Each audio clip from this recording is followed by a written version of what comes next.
Well, hello and welcome to another edition of the E-commerce Evolution Podcast. I'm your host, Brett Curry, CEO of OMG Commerce. And today we are diving into email marketing and specifically how to handle email marketing in a COVID-19 world. And right now we're in the thick of it as we record this. Obviously, we'll be hopefully coming out of it at some point. So some things to consider there as well. My guest is the CEO and founder of Wavebreak, and they focus exclusively on email marketing. My guest is Kelley. He is hailing from Brooklyn, but got out just before everything got crazy in the New York City metro. I had visited just before everything got crazy in New York City. I think he's joining me from PA right now. But Dylan, man, welcome to the show. Thanks for taking the time and really excited to dive into this topic. Yeah, Brett, thanks for inviting me on and really excited to talk. Yeah. So you are typically in one of my favorite cities. I absolutely love New York. I was telling you before we hit record, I was there like March 7th, 8th, and 9th visiting clients and stuff. And then, kind of got out just before things got crazy. But you got out just before things got crazy as well, right? Yeah. I mean, I bounce around. I'm like one of those people. Like we're fully remote to begin with.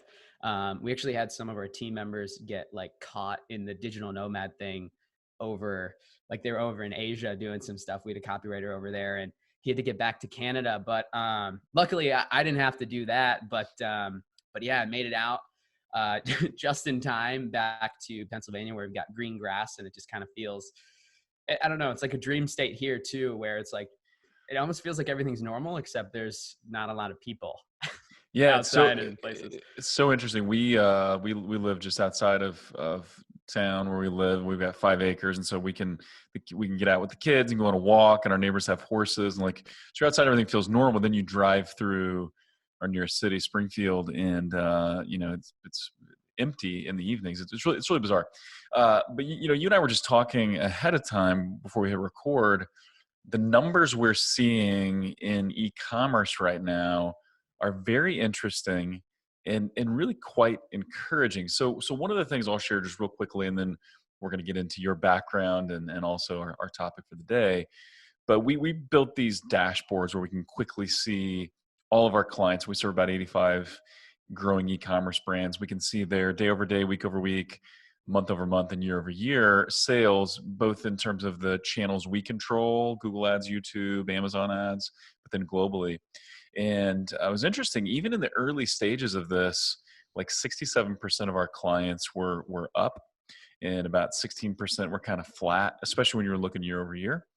And then, the rest were down, some down just slightly, some down pretty significantly. But actually the numbers have improved. I kept kind of thinking, like, the pessimist in me, which I'm a pretty optimistic guy, but the pessimist in me kept thinking as we get deeper into this is going to get worse for e-commerce.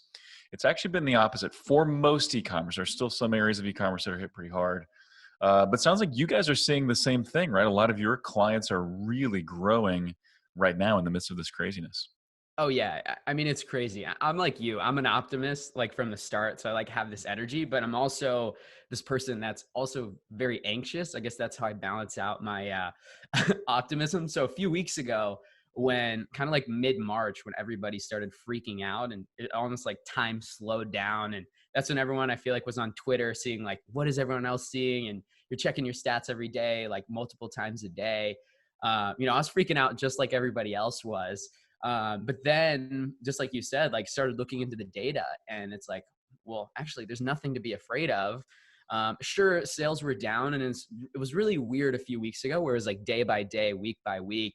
I mean, you wouldn't even know what was going to happen next. But I Right. think things are pretty steady now. And like you're saying, overall, like, I mean, e-commerce is just going to just keep growing. And like, we're seeing the same thing on our end. I mean, nearly like we have those clients who are experiencing rapid growth and doing their monthly revenue in a week now, and they're not even selling essential products, right? Think of something you're selling outdoor, like a roller skate company we work with. I mean, they've like tripled their sales overnight. And we can get into how you can use email to do stuff like that and communicate timely. But like on the other end too, I mean, even with things that are more kind of like, a regular purchase that might not be essential, we still see sales going there. And like the biggest problem that I actually noticed after, I've been hopping on calls with everybody lately, especially in the thick of things. Cause I wanted to know like what was going on. I wanted to share what I knew, and that's kind of what was going around then. But just which I will comment. This has been awesome in our community. I'm glad you're doing that. We've been doing that a lot too. But it does seem like the e-commerce space. It is a relatively small community, even though it's spread out all over the globe.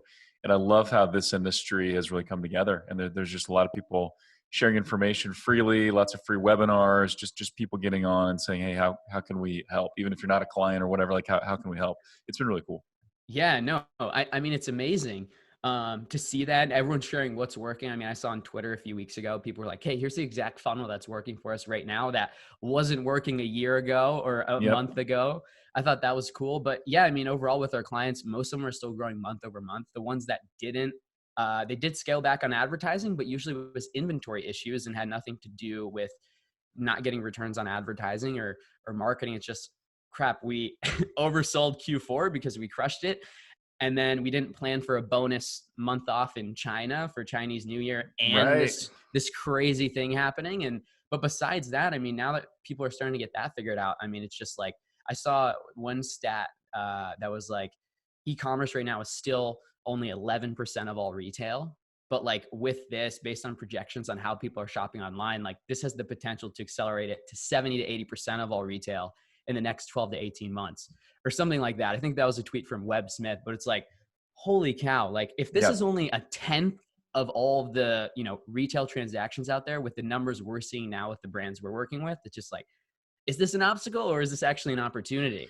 Yeah, absolutely. And I think ultimately it's both, because you mentioned some supply chain issues and supply issues and things like that, or inventory issues. But I think it is a massive opportunity. And what's interesting, a lot of people are talking about, hey, Amazon is the winner in all this. And I do think Amazon is going to win big. But one thing we're seeing with a lot of our clients that sell on Amazon and on their own.com is that as Amazon is starting to focus in on essentials and just delivering the things that customers have to have, we're seeing sales that used to be going through our clients' Amazon account now coming to their .com. And sometimes there's been shifts of 30, 40, 50% increases on someone's .com because Amazon has slowed down.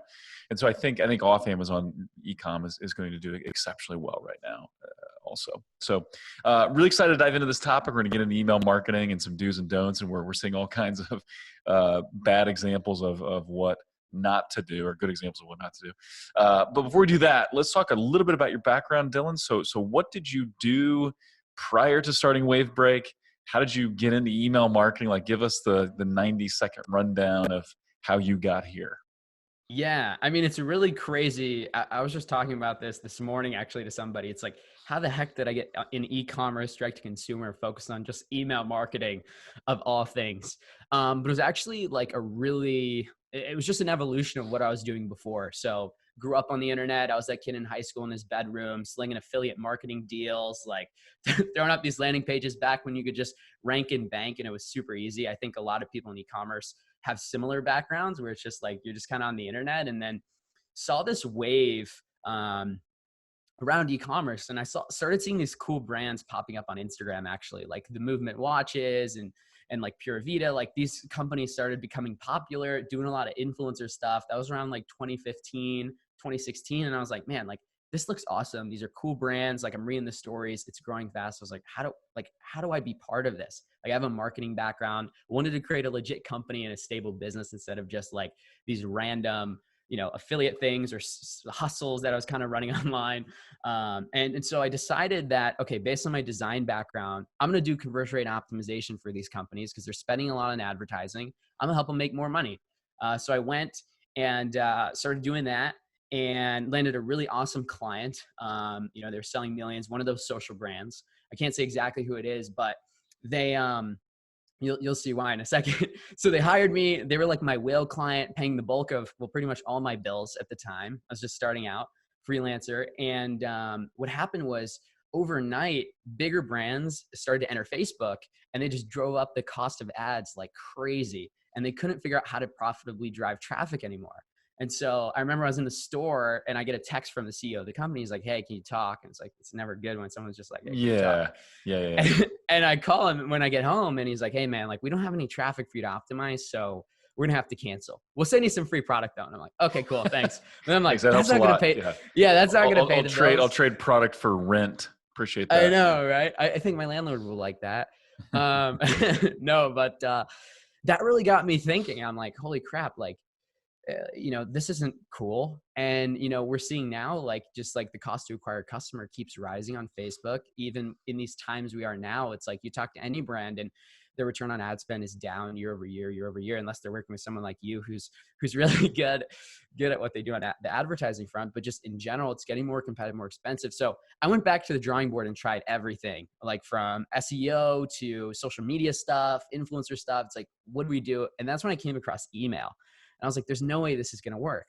And ran it through our first client. And then they ended up tripling their revenue off it because they had more profit on the back end to invest in their ads and just fuel growth for the company. I was like, well, that's crazy. I wonder if that'll happen again. And slowly but surely over the last few years, we've continued to, refine and hone those strategies on email, and now introducing, mobile messaging, loyalty and stuff like that with our clients, and just building programs on the back end to really fuel growth. And what's crazy is not only do we uncover extra revenue that's already in their business, but it also gives them more opportunity to have more lifetime value to drive scale, which is super important because we're seeing VC-backed companies. It's like even they can't make the numbers work, which is why Right. these kind of the brands that we work with, where they're like kind of bootstrap, they take money here or there, but they're just smart about growth. It's like they're focusing on profit and lifetime value, and that's how you're going to build a brand that lasts and Absolutely. build the next great direct-to-consumer companies. Yeah, it is so interesting. Customer acquisition costs are going up across the board year over year. We're seeing a dip in some costs right now. So CPMS are lower on Facebook, and I'm not a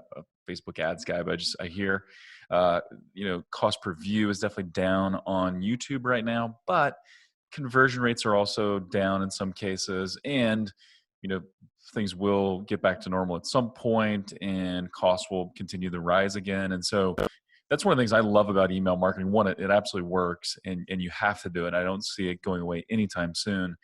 But if you do it right, it allows you to spend more money on the front end, doing top of funnel type marketing, and that's what we do a ton of. And so I love it when there are guys like you or people like you that help optimize the email flows, because then I can be more aggressive on the advertising side. So, been beneficial for sure. So let's dive in and talk about what's going on right now with email marketing. And you and I were kind of joking as we were talking about this a few days ago. We've seen just tons and tons of examples. I think every single email list that anyone ever subscribed to, felt compelled to give us their COVID-19 update, whether we wanted it or not, and we didn't want it in most cases. What do you see as is that starting to slow down, and why do you think that was a bad idea? Or any thoughts on that, besides the obvious? Yeah. No, I mean, I'm glad you brought that up. I actually sent out an email not about it, and my subject line was not an email about that. That's to a private newsletter. Um, Yeah, not but a COVID-19 update. yeah, exactly. We actually wrote like a manifesto on like the future of e-commerce. Anyway, we can get into that later. But yeah, I mean, in general, it's like nobody cares that your support team is working inside. Like, it's just like that's not gonna like. I didn't Yeah. ask, Yeah, yeah, you know. exactly. Yeah, I think that's the ultimate lesson here is you felt compelled to answer a question that no one was asking you, right? Yeah, I forgot I subscribed to your software. I'm glad that you're taking care of your employees, but all you really did was remind me that I need to unsubscribe from your list. yeah, Yeah, 100%. And I mean, we sent some of those emails out for clients, but not to everybody. Like, hey, we're still shipping. It's more like an update if there was going to be a delay. it's very Um, relevant in we some would send that cases out. for sure. Yeah, yeah. But it's like so many companies were just blanketing it. Mm. And at the same time, it's like I'm still getting some emails from that. And it's like, listen, people aren't worried about that anymore. Like you and I were talking, I mean, 2 weeks ago, people were freaking out. They thought it was the end of the world. Now that we've survived these few weeks, it's kind of like, okay, this sucks. Things are different, but we don't feel like we're going to die tomorrow. Or at Yeah, least, yeah. the most people don't. Yeah, for the most part, I think they're definitely, and who knows what's going to happen in the future, but it definitely seems like, okay, hey, we're seeing a path back to normal. curve is flattened, things like that. So yeah, or flattening, I guess would be a way to say it. So yeah, I think there's definitely this hope that normal is on the horizon, which is good. So let's do talk about though how have you shifted your message, because I think these blanket COVID-19 emails and people, companies answering questions that nobody's answering, that's not good. But how have you meaningfully shifted the messages in the emails for your clients? And let's talk a little bit. You mentioned to me a few days ago, looking at Maslow's hierarchy of needs and how that's kind of shifted. So you want to speak to that just a little bit? Yeah, yeah, I can start with that. I think that's the important place to start, is not because so many people look at email and marketing as like, I guess, tactics instead of like, what is actual consumer behavior? What is the actual strategy behind that? Which is the most important thing. Like, that's why Wavebreak can drive results that other people can't, because we go so deep on strategy, because we're really thinking about how consumers buy, not just how do we make a great email or find the winning sequence and craft it together. We think customer by customer, product by product, brand by brand, what really makes the most sense. And so like people always think it's crazy when I break it down like this, but I think it's going to make a lot of sense. Like what you were talking about with like the hierarchy of needs, like everybody knows the pyramid, and how like at the top, it's just like the whole, that's where we were a few weeks ago. We're at the top of the pyramid. It's like, we're communicating, be your best self, achieve your full potential, because everybody's basic needs were met, especially here in America where the majority of your customers live. Um, we're communicating to that level, but in a matter of days and even in hours, it's just like, I mean, things shifted fast and we jumped down that pyramid all the way down to where people are now like not thinking, how do I be my best self? But they're thinking more about safety and they're thinking more about community. And if you keep trying to market to the top of the pyramid, which is, hey, be your best self in our leggings, or, act like nothing's going on in the world, it's just not going to hit. And that doesn't mean stop marketing. That's the worst thing you could do right now, because eyeballs are everywhere. And we even see this with email, like open rates are higher than they've ever been. Email conversions are up 30% just because like eyeballs are everywhere and emails cutting through the noise right now. But it all comes back to like what the heck should I be sending right now? We should be thinking about community, and you should be thinking about just like safety, like give people a break from normal.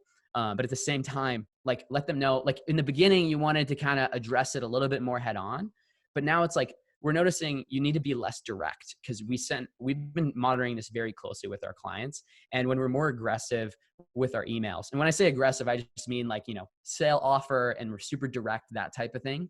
We notice that people are starting to get mad at that, with certain messaging, just especially among demographics that are really affected by this. So if you think younger people, you think people who work paycheck to paycheck, if you run a company that sees sales spikes around, when people get paid, it's like, that's something you want to take into account, because these people might not be getting paid right now. So the wrong messaging could really make them mad. And, people are stressed out. Like we'll get the most responses between 12 a.m. and 3 a.m. of like Interesting. complaints from people. Yep. And I've talked to people about Facebook who run Facebook ads and get comments like this. And they say like, they'll even reach out to the person, they'll find out the person was literally drunk.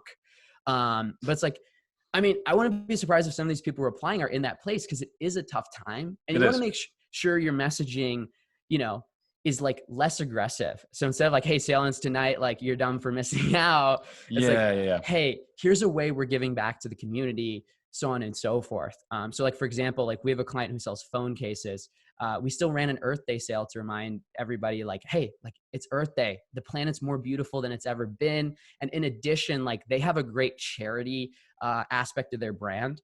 So they're donating to organizations that help towards COVID-19 stuff this month. So we made sure to put that in too, where it's like, listen, like we're super relevant with the messaging, and at the same time we're acknowledging it, but we're not going as aggressive as we were with like, hey, it's Earth Day, you got 24 hours to save, like be there, be square. Right. Yeah, Toning it back a little bit. Stuff, yeah. That's kind of, a lot to unpack there. So I'll just leave it. Yeah, that's fantastic, and we'll kind of dig into a little bit. And I love that you went to Maslow's hierarchy of needs, and finally getting something useful from some of the psychology classes in school. No, actually, I like psych, but so as we look at that, I think there may be some elements of getting back to self-actualization before too long, like that could happen in weeks, rather than months. Who knows exactly? But I think definitely drilling into community and how do we help one another and safety. Like you can't go wrong there. And so let's kind of unpack that just a little bit. So do you have other examples? So you mentioned this one, the cell phone company. They're doing some charity efforts, and so the email was kind of about that. The hey, here's the Earth Day sale, and when you do that, you're helping others. I've seen that work for a few clients where one in the laundry detergent space was like, hey, for every item you purchase, we're donating something to these local shelters, or we're donating to first responders or things like that. Any other examples along those lines that you've seen working right now? Yeah. I mean, like ultimately you got to make it work for your brand. Which every brand is different. Like if you don't have a charity aspect, you don't have to add a charity aspect to your brand. Like that's what we've been telling people, but there's always an angle to it. And it might even mean like, cause the biggest thing we're noticing now is like, it's really easy to get eyeballs. Conversions might be down overall, like you're seeing on Facebook or wherever as a merchant, like it's easy to get these eyeballs because everybody's everywhere, but people aren't buying the same. But what we're going to see is as soon as that end date is put in sight, people are just going to start spending like crazy. That's when the gates are going to open up. But if you try to market then, you're going to be too late. And that's why I love how you mentioned community. It's like, that's really what email is about.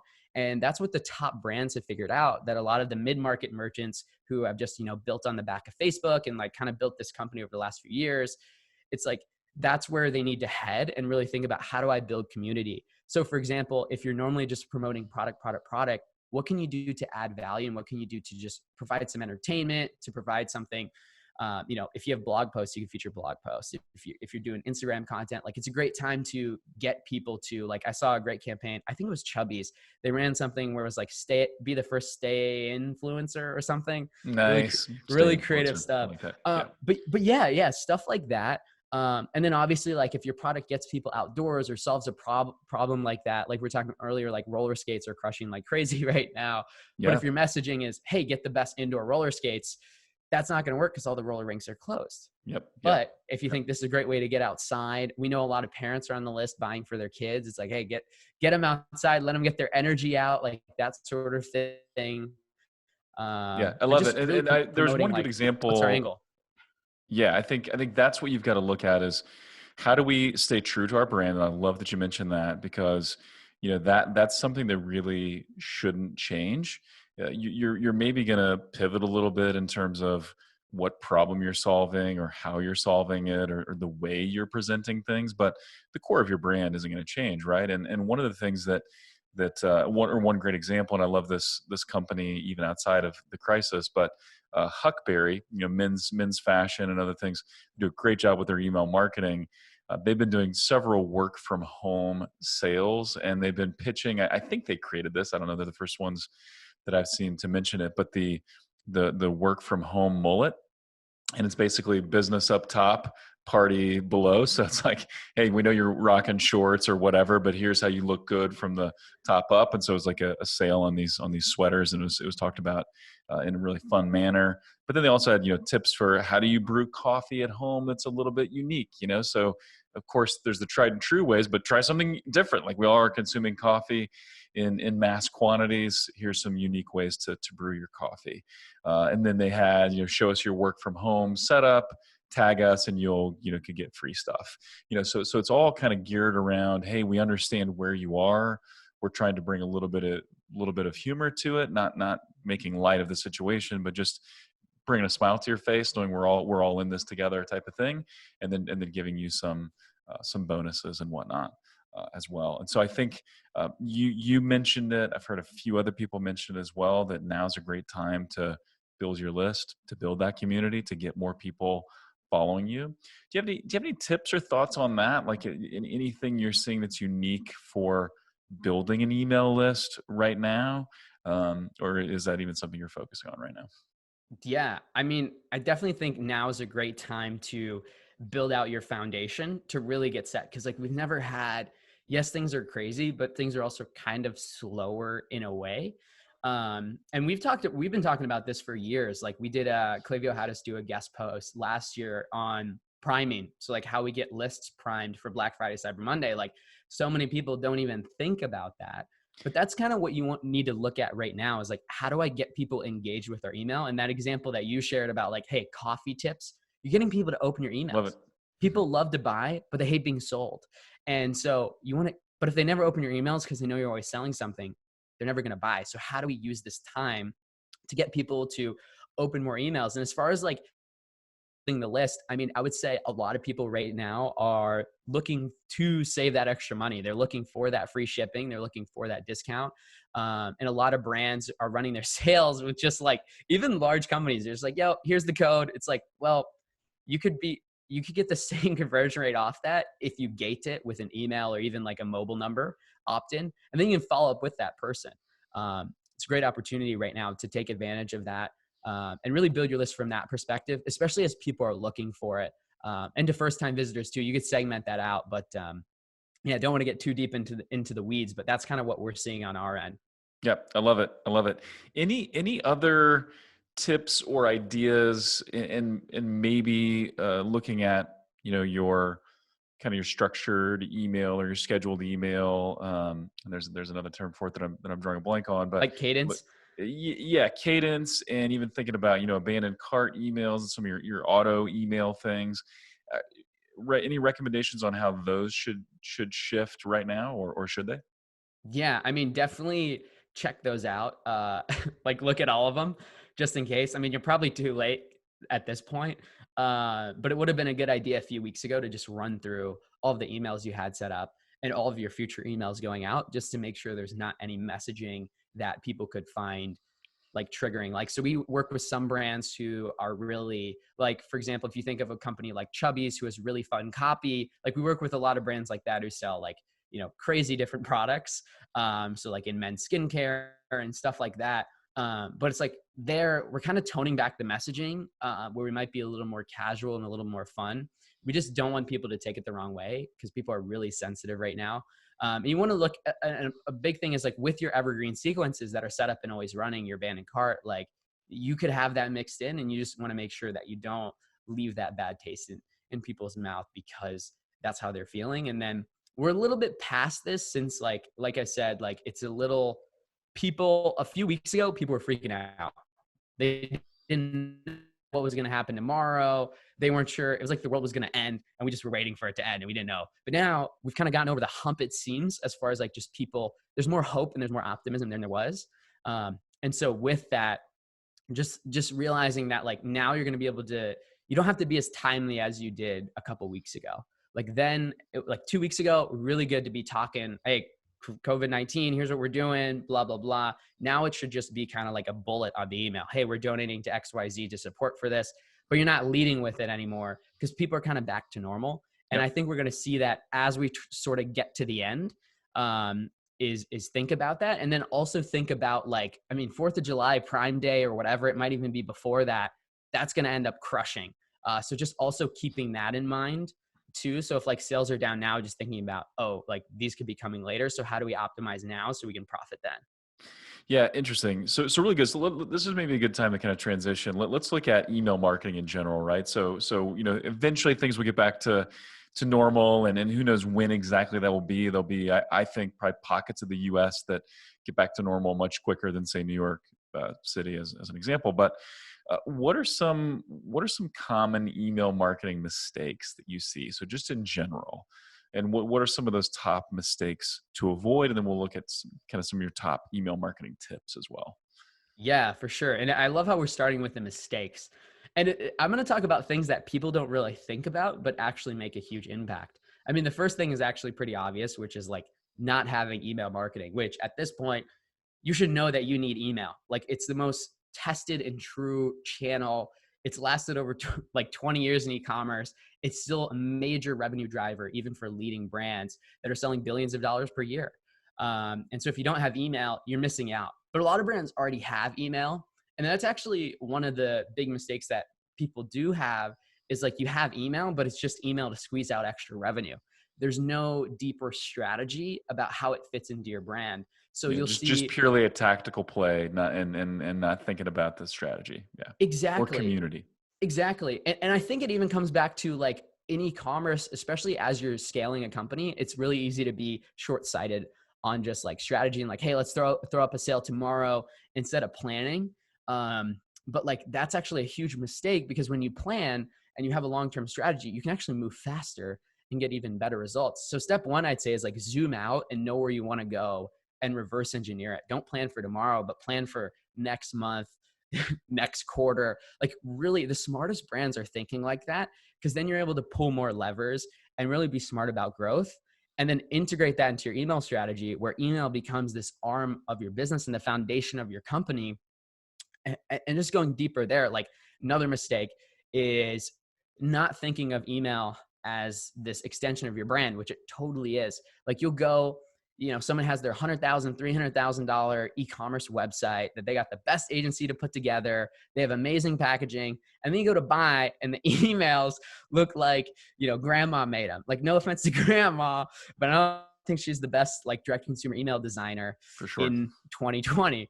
And this is a huge missed opportunity, because it can leave a bad taste in people's mouth, especially if you have a premium product. And then if the emails don't flow together, all of that, like email is a huge way to not just extract extra revenue for your business that's already there that you need, but also to build a real brand, which that's what's going to last. We've seen the trend over the last, 5 years, right? Drop shipping went through the roof. It was this thing, but since it was front heavy on acquisition and there was a bad customer experience, none of those companies are around anymore unless they were able to make the transition into being a real brand.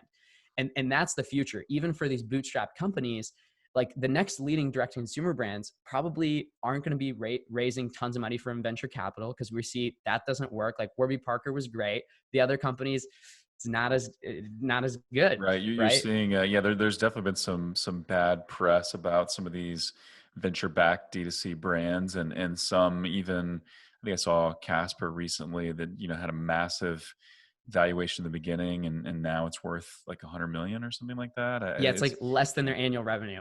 yeah, it's really interesting. So yeah, the way that plays out going forward is going to be really, really interesting. So yeah, cool. Continue. Other email marketing mistakes that you see. Yeah, yeah. Well, it's like that's huge. Like email is a big thing to build your brand. And if you don't have that cohesive experience, like you're leaving a ton of growth on the table. Like you think of a company like Nike, like I would love to see inside their ads accounts, because I bet they just like print money like Me crazy, because too. I would love everybody to manage their knows ads accounts. Nike. I know, dude, I don't even know anything about Facebook ads. Well, that's not true, but I know very basic things about Facebook ads. I could probably run good ads for them because they have such a powerful brand. Everybody knows it. And Yep. that's where email's overlooked. It's a great place to communicate your brand. And then from there, like that's how you build $100 million e-commerce company, right? You have a solid brand, because ads can only carry you so far until you get that word of mouth, that brand recognition, even if it's just in your space. Then you see better numbers. It's just easier to grow. And really looking at email and lifetime value as like one of your top numbers. Because like we said in the beginning, like return on ad spend, not as great as it used to be. There's more competition every year. I talk to a lot of like brands and CEOs who are like, they're worried about not the big companies anymore because they disrupted them, right? I don't like the disrupt word, but like they proved Yeah. that they could come in the space. And now they're worried about people coming and doing the same to them, at an increase in competition in advertising and just making it less profitable. But if you focus on lifetime value, which very few brands are, that's what's going to put you ahead, because it's going to put more profit into your business. And it's really the lifeblood of every e-commerce business, but I don't think many people know that. They're looking at their return on ad spend every day, but do you even know your lifetime value? Like that's the metric Very, that's very, very few e-commerce companies do. We talk to e-commerce companies all the time, and in their defense, it is pretty tricky to calculate lifetime value, but I think there's some variations of it, and you should at least have a goal of getting close to knowing your LTV, for clients, because without that, it's really hard to make marketing decisions. Oh, it's super hard. People don't even know their numbers. And like, that's the last mistake, is not knowing your numbers and then not taking your email strategy to work that. Because email is the highest converting channel. Send more email. You're going to increase your conversion rate. Yep. Increasing repeat orders. Best way to do it. It's been proven. It's amazing. Same with like we're saying, like average order value, lifetime value. You do upsells really easily, bundle products, run promotions, do all these things strategically to move those metrics, and you just increase your traffic or conversions by 25%, your average order value 25%, and your repeat orders by 25%, and you double your business. And we Right. even see this with 8-figure clients who are doubling from 10 to 20 million a year and beyond. Like it's wild how these little numbers, little increases can make a huge impact on your business. Yep. And it's so interesting. And it sounds like, and are you a Jay Abraham fan? Do you know Jay Oh Abraham, yeah. marketing? Yeah. So Yeah. he talks Yeah. about, the 3 ways to grow a business, and it really hasn't changed even in the e-commerce world. And he talked about this, couple decades ago.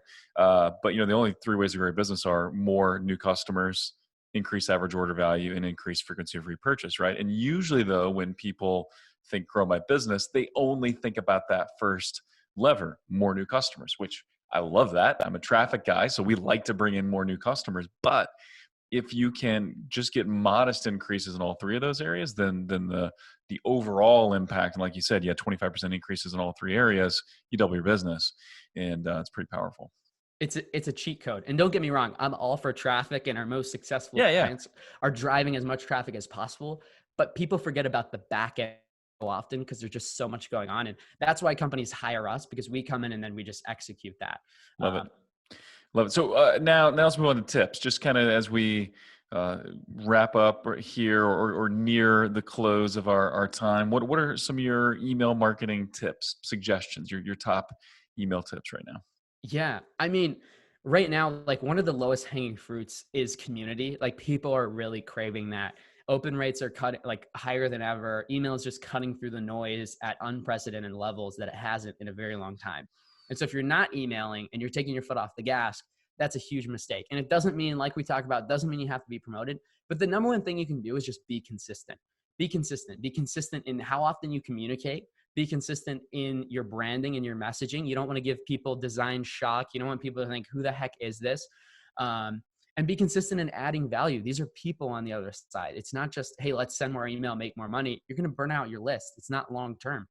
The second thing I would say is like creative is such a low hanging fruit. And like, I'm sure anybody who runs ads knows that like creative is really one of the biggest differentiators in success of your brand. Yet no brand has good creative on email. Like it's very, very rare because it's just like an afterthought of, hey, let's throw this together. We'll send an email tomorrow. But you can actually use this to make more money and really build a successful brand. And And when it's you say creative, are you more concerned about the copy? Are you more concerned about the design and the aesthetics of the email? Or is it both? And any thoughts there? Yeah, so it's definitely both. And a lot of people listen to podcasts like this, and someone will say, "Hey, plain text sells like crazy," and Sure. everybody's like, "Oh, we should do all plain text." It's like, no, like don't do all plain text. Like we do a lot of stuff like that, but ultimately, I mean, you want to be really specific about when you use it. But what you want to think about is the average attention span when someone opens an email. It's like 10 seconds. It's less than 13 seconds. So how do I grab their attention? If you just have a big paragraph there, it's like, next. And then they have Skip. your Yep. competitor's email. But if you get TLDR, something right? to, right, like you want the subject line to open the email, and then you want the design and copy to get them to click, and then let the site do the rest. A lot of people try to give their whole story and give like 5 million different things in an email. It's like focus on one thing per email, make it look good. It doesn't all have to be fancy graphics, but make it eye-catching because you only have those 10 seconds, and then make it easy for people to skim because so many people are on mobile. You cram in paragraphs, people aren't going to be able to read it. And then make sure there's like one focused offer works really well because otherwise people get overwhelmed. And when they get Yep. overwhelmed, they do nothing. Yep. And that's really the basics when it comes to creative. And then also consistency. You want to make sure everything's on brand. Like I see companies who it's like, even like large companies who like this, they just fire an email every day. Like their button colors will change every day.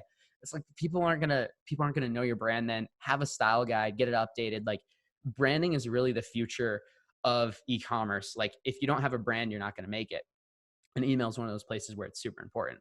Cool. I love it. Actually, I know you guys do more than email. So any new trends or tips or ideas around loyalty and some of the other things you're doing, whether it's SMS marketing or anything else like that?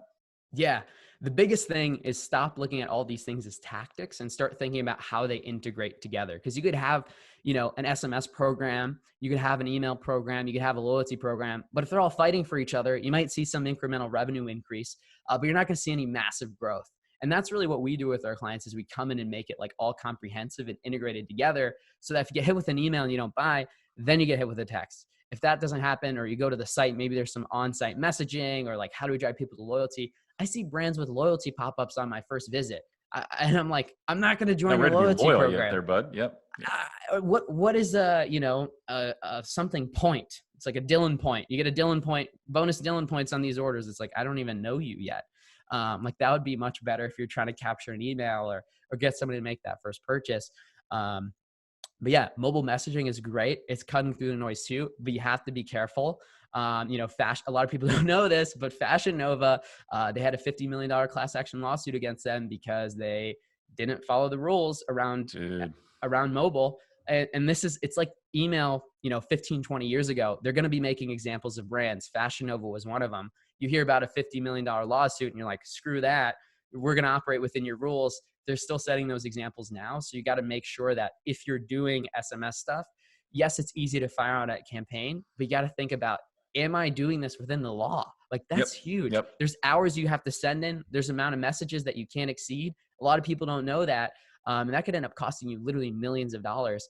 So when you're thinking about this stuff, think about how it comes together. And if you want to build a long-term business, also think about, instead of being aggressive for short-term wins, think about how do I build a business that lasts and really create community by just being consistent with my customers and not going too aggressive. It'll also keep you out of the court system.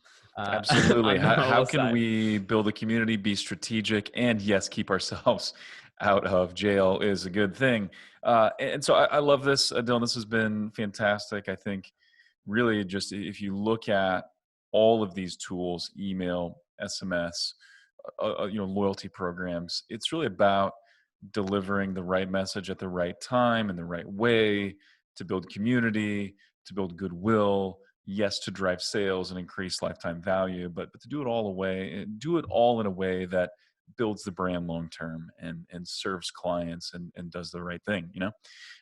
Let's kind of as we wrap up, how can people one get in touch with you if they just want to chat with you or learn what if Wavebreak can help them, and do you have any resources or guides or anything that people should check out? Yeah, for sure. We have a ton of resources on everything I talked about. Obviously, we don't have hours to get into this stuff, but we do a ton of webinars, video trainings. We just published a really in-depth guide kind of on this retention marketing as a whole comprehensive strategy for growing an e-commerce brand. That's at wavebreak.co/retention-marketing. I can give you the link to Sure, I'll link it put it in the up. show notes, so we'll link Yeah, to it there too. Yeah. wavebreak.co/resources. We also have a private newsletter there where Great it's stuff not there. our blog post. Yeah. I'm like impressed with it myself. We get a ton of great feedback on it. A lot of leading brands on the list, and just giving our insider insights on what we see every day and every week. Like it's real time, straight from me. It's not your generic newsletter. It's like private newsletter. What's working now with our 8-figure clients, and then beyond that, if you are a brand who is mostly focused on the front end with advertising and know that on the back end, your email, loyalty, and all that isn't working together, it might actually be hurting you and there's just more money and more potential there. You can go to wavebreak.co/call. You request a call with us. And that's still with me. Like I still run all our sales and stuff. So It's you'll hop awesome. on a call directly with me and we'll literally just talk like you and I are, Brett, just about your business and whether it makes sense to work together or not. I mean, I'll point you in the right direction. At this point, I know a thing or two about scaling a successful D2C e-commerce company, and I don't know where you're at and what you need to do. And if we can help, then we'll go down that path. But that's wavebreak.co/call. Love it, man.